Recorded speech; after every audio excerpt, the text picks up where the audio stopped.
Assalamualaikum warahmatullahi wabarakatuh. Mimin lanjutkan lagi cerita Raja Kegelapan Cipenya. Tapi seperti biasa, sebelum dilanjut, bantu tekan tombol like dan berkomentar juga Tuan dengan gas. Bab 1179, Kehancuran Sekte King Feng tidaklah tidak adil. Li Ruoxi sedang dalam mode bebas genggam selama panggilan berlangsung.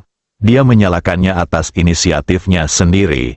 Alasannya sangat sederhana. Bagi seseorang seperti Han Lehui, dia pasti ingin mendengarkan percakapan antara dia dan Ji Fei, terutama apa yang dikatakan Ji Fei. Daripada memaksa pihak lain untuk mendengarkan, lebih baik mengambil inisiatif untuk membiarkan mereka mendengarkan, yang lebih bebas khawatir.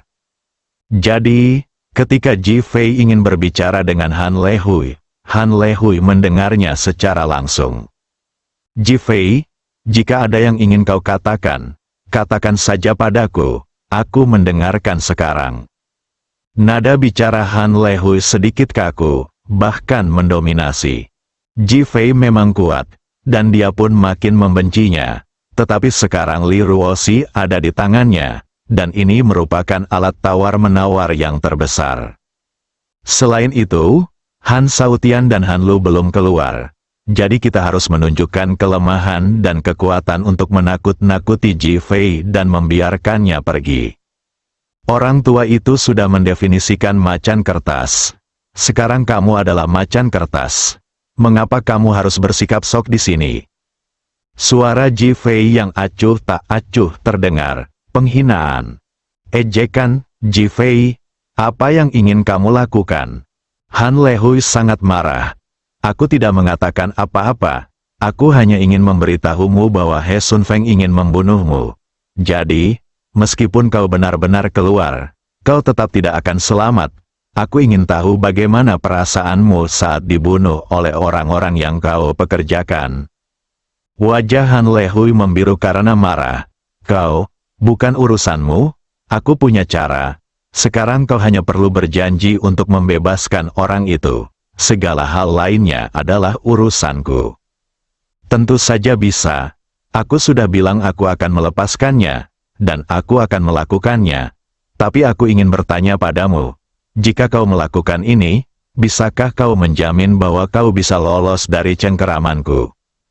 Hahaha, apakah kamu tidak takut aku akan membunuh istrimu? Ketika Han Lehui mendengar ancaman ini, dia malah tertawa. Tentu saja aku takut. Setelah Ji Fei selesai berbicara, teleponnya bergetar 2 kali. Melihat pesan yang tertera di sana, dia tersenyum. Han Lehui, si Dongpeng sudah pergi untuk mengurus pembebasan putra dan cucumu. Di mana aku bisa menemukan istriku? Susan, bagus. Setelah Ji Fei selesai berbicara, dia menutup telepon. Bodoh. Bagaimana dia bisa punya waktu luang untuk mengobrol dengan Han Shaohui? Dia meminta Bai Song untuk mencari tahu lokasi Han Lehui melalui panggilan telepon. Sekarang setelah dia memilikinya, dia tentu harus menyelamatkannya. Tunggu aku di rumah. Setelah Ji Fei selesai berbicara, dia tidak berkata apa-apa lagi dan segera melaju ke Villa Susan. Ini adalah lokasi Han Lehui saat ini, tetapi bukan Susan. Sebaliknya, mereka berada di 2 arah yang berbeda dari Susan. Ji Fei menunjukkan senyum mengejek di matanya atas perilaku rubah tua ini. Era apa sekarang? Sedikit. Sekarang dia dan Han Lehui menjalin hubungan pemburu dan mangsa. Han Lehui menganggap Ji Fei sebagai mangsa, dan Ji Fei juga menganggapnya sebagai mangsa. Han Lehui sekarang menganggap Ji Fei sebagai mangsanya, dan dia juga menggunakan jaringan dan salurannya sendiri untuk mengetahui perkembangan pembebasan Han Shaotian dan Han Lu. Ketika dia mengetahui bahwa si Dongpeng benar-benar telah berusaha keras untuk menyelamatkannya, dia bertepuk tangan dengan gembira dan tertawa. Li Ruoxi, aku benar-benar meragukan visimu. Kamu benar-benar menemukan suami seperti Ji Fei. Kamu benar-benar bodoh. Haha, Han Lehui menjadi semakin gembira saat berbicara. dan akhirnya tertawa terbahak-bahak. Dia telah memutuskan untuk membunuh Li Ruoxi segera setelah Han Shaotian dan Han Lu muncul dan meninggalkan Su dengan selamat. Dia bahkan ingin melakukan sesuatu yang tercela dan membalas dendam pada Ji Fei. Li Ruoxi sangat pintar, dia sengaja diam agar tidak memprovokasi Han Lehui. Dia yakin Ji Fei akan mampu menyelamatkannya. Waktu berlalu menit demi menit, dan setengah jam berlalu dalam sekejap mata.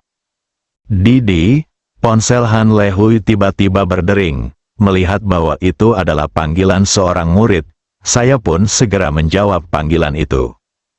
Tuan, Patriark Han dan Nona Han Lu telah dibebaskan. Mereka sedang menuju bandara sekarang dan akan segera berangkat. Ketika Han Lehui mendengar berita itu, ekspresi lega muncul di wajahnya. Bagus sekali, aku mengerti. Begitu dia selesai bicara, dia mengerahkan sedikit tenaga dengan tangannya, dan telepon itu pecah berkeping-keping, berterbangan di udara. Sekarang hal itu tidak diperlukan lagi dan dia dapat diisolasi dari dunia luar. Memalingkan kepalanya untuk melihat Li Ruoxi.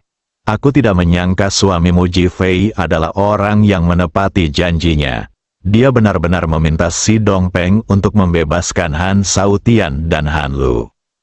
Li Ruoxi memikirkan sifat buruk kedua orang itu dan tidak dapat menahan diri untuk berkata dengan marah, inilah yang membuat Ji Fei berbeda. Kalau tidak, bagaimana mungkin aku jatuh cinta padanya? Oh, Han Lehui juga mencibir, sayang sekali. Apa yang disayangkan, Han Shaotian dan Han Lu ada di sini. Tetapi kamu tidak memiliki kesempatan untuk bebas. Kamu ingin merobek tiketnya? Li Ruoxi menunjukkan kewaspadaan. Cahaya dingin melintas di mata Han Lehui, dan dia menyapukannya dengan ganas ke seluruh tubuh Li Ruoxi. Li Ruoxi merasa seolah-olah ada seekor binatang buas yang menyambarnya. Seluruh tubuhnya tidak bisa tidak gemetar. Dan dia bahkan merasa seolah-olah seluruh tubuhnya membeku. Apa yang kamu inginkan? Kamu harus mati. Tapi bagaimana kamu akan mati? Aku belum memikirkan apa yang harus kulakukan sebelum kamu mati. Senyum dingin muncul di wajah Han Lehui, seolah di matanya, membunuh Li Ruoxi adalah hal yang mudah. Li Ruoxi kini merasa gugup. Han Lehui, jika kau ingin membunuhku, bunuhlah aku sekarang, kalau tidak Ji Fei pasti akan datang dan membunuhmu. Sekarang, dia lebih baik mati sekarang daripada diperlakukan seperti binatang oleh Han Lehui, yang akan menjadi penghinaan terbesar bagi Ji Fei. Hahaha, Ji Fei tidak akan menemukan tempat ini. Mengapa? Karena ini berada di dua arah yang berbeda dari Susan. Aku katakan padanya bahwa aku akan pergi ke arah yang berlawanan. Setelah Han Lehui selesai berbicara, dia mengangkat tangannya dan menjabatnya, dan rok Li Ruoxi langsung hancur berkeping-keping, memperlihatkan pakaian dalamnya dan kulit seputih salju di bawahnya. Ah! Li Ruoxi menjerit dan segera menutupi tubuhnya. Han Lehui, kamu juga seorang pemimpin. Apakah kamu seorang pemerkosa seperti Han Lu? Meskipun dia gugup, Li Ruoxi masih relatif tenang. Jika dia ingin memprovokasi Han Lehui, akan lebih baik jika dia membunuhnya secara langsung, sehingga dia bisa menjaga kesuciannya. Pelacur, Han Lehui sangat terangsang oleh dua kata ini. Memikirkan perilaku Han Lu, aku pun menjadi marah. Jika dia tidak mengambil tindakan terhadap Si Bin, bagaimana sekte King Feng bisa diberantas? Pada akhirnya, semua kebencian dan kemarahan ini diarahkan pada Ji Fei. Kalau begitu aku akan menggunakanmu untuk membuktikannya. Aku akan menjadikan Ji Fei bajingan terbesar di dunia. Haha, Han Lehui tertawa keras dan mengangkat tangannya untuk meletakkannya. Li Ruoxi mengambil asbak di atas meja dan membantingnya ke kepalanya, ingin bunuh diri.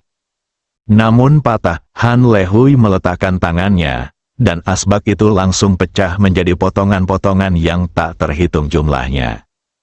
Ah, Li Ruoxi mengusap rambutnya, namun luput. Ingin mati? Tidak semudah itu. Biar kukatakan padamu, hari ini aku harus menggunakanmu untuk memberi Ji Fei hadiah besar dan membuat Ji Fei memakai topi hijau. Saat Han Lehui selesai berbicara, tangannya sudah jatuh. Li Ruoxi buru-buru menutupi satu-satunya pakaian dalam yang tersisa. Merasa putus asa dan air mata mengalir di pipinya. Ji Fei, selamatkan aku. Li Ruoxi berteriak keras ke udara. Haha, jangan melamun, Ji Fei tidak akan datang. Dia. Han Lehui berhenti berbicara di tengah jalan karena pintu villa rusak dan Ji Fei muncul di pintu. Saat berikutnya, Ji Fei muncul di depan Li Ruoxi seperti hantu dan menghalanginya di belakangnya. Suami, Wui, Li Ruoxi memeluk pinggang Ji Fei erat-erat dan menangis. Niat membunuh Ji Fei sedikit mereda. Dia melepas jaketnya dan berbalik untuk memakaikannya pada Li Ruoxi. Jangan takut. Li Ruoxi menjadi lebih tenang dan mengangguk. Ji Fei menatap Han Lehui. Kehancuran sekte King Feng bukanlah hal yang tidak adil. Bab 1180 Anda harus menemukan cara untuk mendapatkan posisi presiden segera. Ketika Han Lehui melihat Ji Fei, dia sedikit bingung. Dia tidak menyangka Ji Fei muncul tiba-tiba. Dia memberitahu Susan bahwa ini adalah Villa Susan, di dua arah. Villa Susan tidak dibangun di Susan, tetapi di seberang Susan. Sebenarnya, tujuannya adalah untuk mengabaikan Susan. Aku tidak menyangka Ji Fei masih akan datang. Kalau saja aku tahu Ji Fei akan datang, aku pasti tidak akan membuang waktu dan langsung melakukannya. Sekarang, memikirkan kekuatan bela diri Ji Fei, dia merasa takut. Ji Fei berkata bahwa kehancuran sekte King Feng bukanlah hal yang tidak adil, yang membuat Han Lehui marah, tetapi juga membuatnya semakin gugup. Ji Fei, kamu harus mati hari ini. Ji Fei langsung menyela dan bergerak tiba-tiba, muncul di depan Han Shaohui. Han Shaohui segera menggunakan telapak petir untuk menyerang Ji Fei, tetapi sebelum ia sempat mengumpulkan kekuatan yang cukup, tangannya seperti dijepit oleh tang besi, lalu terdengar suara keras tulang patah, dan kedua tangan patah. Ah! Han Lehui menjerit melengking, desir. Ji Fei mengambil dua tangan yang terputus itu dan menyapukannya ke mata Han Lehui. Mata Han Lehui terasa sakit seperti terbakar. Kemudian darah dan dagingnya kabur. Dia tidak dapat melihat dengan jelas pemandangan di depannya. Berteriak lagi. Ledakan-ledakan, Ji Fei mengangkat kakinya dan langsung menendang kaki Han Lehui hingga patah. Dengan suara keras, Han Lehui terjatuh ke tanah, berguling-guling, sambil melolong bagaikan serigala. Berdebar, Li Ruoxi begitu ketakutan hingga dia terduduk di tanah. Ini pertama kalinya aku melihat Ji Fei membunuh seseorang dengan begitu brutal. Ji Fei marah, kali ini aku benar-benar marah. Han Lehui tergeletak di tanah karena putus asa. Dia sekarang buta dan anggota tubuhnya patah. Ji Fei, kau terlalu kejam. Sekte King Feng hancur. Kau membunuhku dengan sangat kejam. Ling Kongsu pasti akan membuatmu membayar harganya. Dalam keputusasaannya, dia ingin menabur perselisihan di antara Ji Fei dan Ling Kongsu, menjadikan Ji Fei dan Ling Kongsu musuh, dan membiarkan Ji Fei mencari kematian. Ini harapan terakhirnya, Ling Kongsu. Ji Fei bertanya dengan dingin. Ya, Ling Kongsu, mereka pasti akan mengejarmu. Aku akan membiarkan He Sun Feng membunuh Han Shaotian dan Han Lu secara pribadi. Ji Fei berkata sambil mencibir. Haha, Han Lehui tertawa putus asa. He Sun Feng tidur dengan Han Lu, dan kamu memintanya untuk membunuh Han Lu. Menurutmu apakah itu mungkin? Jika He Sun Feng tidak mati, aku akan membunuhnya. Ji Fei menjawab dengan dingin. Kau telah melumpuhkanku dengan kejam dan ingin membunuh He Sun Feng. Kau benar-benar memusuhi Ling Kongsu dan ingin membalas dendam padanya. Haha, Han Lehui tertawa, satu-satunya kelegaan dalam keputusasaannya. Ling Kongsu tidak akan membalas dendam padaku.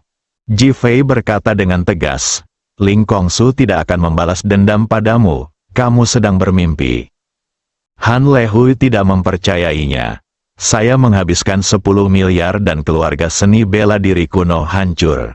Jika tidak ada yang peduli, apa gunanya Ling Kongsu ada? Keluar, Ji Fei berteriak ke udara, membuang. Kau tahu aku di sini, suara tawa wanita itu bergema di udara. Ji Fei tidak menjelaskan, tetapi dia mencium aroma wanita itu begitu dia masuk. WHO, Han Lehui bertanya dengan waspada. Han Lehui, sebagai pemimpin sekte King Feng, kau pantas mati karena membiarkan perilaku tak tahu malu keluargamu.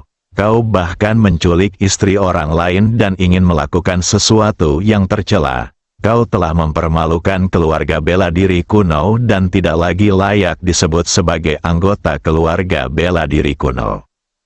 Suara dingin dan membunuh dari wanita itu bergema di udara.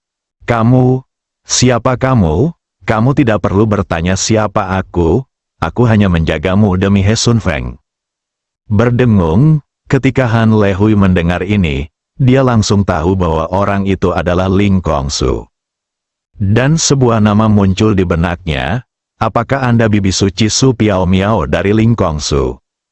Tiba-tiba terjadi keributan di udara, dan jelaslah bahwa wanita itu sangat marah. Ji Fei segera melihat ke udara, ternyata dia adalah Nona Suci Ling Kongsu Su Piao Miao. Mendengus, berhenti bicara. Begitu dia selesai bicara, udara berfluktuasi, lalu tubuh Han Lehui yang hancur seketika pecah menjadi potongan-potongan yang tak terhitung jumlahnya bagaikan petasan yang tiba-tiba menyala, lalu berubah menjadi kabut darah, berhamburan ke udara. Ah! Li Ruosi sangat ketakutan saat melihat pemandangan mengerikan ini hingga dia berteriak. Ji Fei tiba-tiba mengangkat tangannya, menghalangi kabut darah, dan melihat ke udara. Fart. Tidak ingat namaku? Suara dominan seorang wanita menjawab di udara. Jelas saja dia marah. Dia selalu sangat misterius di depan Ji Fei, dan bahkan ingin Ji Fei menanyakan namanya secara langsung. Dia tidak menyangka Han Lehui akan begitu banyak bicara dan mengatakannya secara langsung, yang membuatnya sedikit tidak senang, dan dia mengatakannya dengan nada genit. Saya tidak tertarik dengan nama Anda. Saya ingin bertanya, bagaimana He Sun Feng akan menangani masalah ini? Ji Fei berkata dengan dingin. Ketika Su Piao Miao di udara mendengar bahwa Ji Fei tidak tertarik dengan namanya, dia menjadi marah dan berkata, kamu sangat kuat, bunuh saja dia. Baiklah, kalau begitu aku akan membunuhnya. Ji Fei tidak tahu bahwa Su Piao Miao berkata begitu hanya karena marah, jadi dia langsung setuju, menggendong Li Ruosi dan pergi. Udara halus di udara benar-benar marah kali ini. Apakah ini kepala babi? Tidakkah kau dengar bahwa kau sedang marah? Hanya Ji Fei sudah pergi bersama Li Ruosi. Mendengus, silakan saja membuat keributan. Saat kau sudah tidak bisa berhenti membuat keributan lagi, aku akan melihat bagaimana kau akan datang dan memohon padaku. Su Piao Miao mendengus dingin dan menghilang ke udara. Ji Fei tidak mengerti kata-kata marahnya dan menganggapnya sebagai kebenaran. Hal ini membuatnya bertekad untuk membunuh He Sun Feng dan juga meningkatkan konflik antara dirinya dan Ling Kongsu. Ji Fei membawa Li Ruosi kembali ke Villa Si Dongpeng. Pada saat ini, di klan Tangsu, He Sun Feng duduk di kursi utama, minum teh dengan ekspresi bangga di wajahnya. Tang Qinggong tidak berani duduk, tetapi menunggu dengan hormat di sampingnya. Meskipun sekte Tang arogan dan telah diwariskan selama ribuan tahun, ia juga harus mematuhi manajemen Ling Kongsu. Awalnya, sekte Tang dikelola oleh Taois Liu Feng, tetapi sejak Taois Liu Feng mendirikan formasi hutan Willow untuk sekte Tang dan pergi, dia tidak pernah muncul lagi. Tidak ada yang tahu di mana dia sekarang. Dalam beberapa tahun terakhir, He Sun Feng telah bertanggung jawab. Jadi sekarang He Sun Feng telah tiba. Tang Qinggong melayaninya dengan sangat hormat. Dia tahu betul bahwa He Sun Feng adalah pria yang serakah dan penuh nafsu, jadi dia berperilaku sangat hati-hati. He Sun Feng sangat marah setelah dia mengalami kemunduran di sekte King Feng di Shu. Dia berpura-pura memburu Han Le Hui dan Han Shaotian dan melarikan diri. Dia pikir jika dia membalas Ling Kongsu seperti itu, dia akan kehilangan mukanya. Akhirnya, aku teringat pada keluarga Tang, racun-racun mereka, senjata-senjata tersembunyi mereka, dan para majikan mereka. Bukankah ini akan menjadi alat yang bagus untuk membunuh Ji Fei?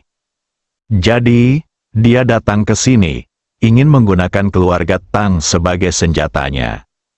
He Sun Feng meletakkan cangkir tehnya dan menatap Tang Qinggong. Keluarga Tang Anda sangat berkuasa di Shu, dan Anda memiliki banyak perusahaan. Jabatan apa yang Anda pegang di kamar dagang Shu? Tang Qinggong menghela napas lega saat mendengar tentang kamar dagang Shu. Kami tidak memiliki permintaan apapun di pihak ini, jadi kami tidak berpartisipasi. Dasar picik, apa kau tidak tahu bagaimana melindungi kepentinganmu sendiri? He Sun Feng mengomel. Tang Qinggong tidak senang, tetapi ekspresinya tetap hormat dan dia tidak mengatakan apa-apa. Anda harus menemukan cara untuk mendapatkan posisi presiden segera. Bersambung.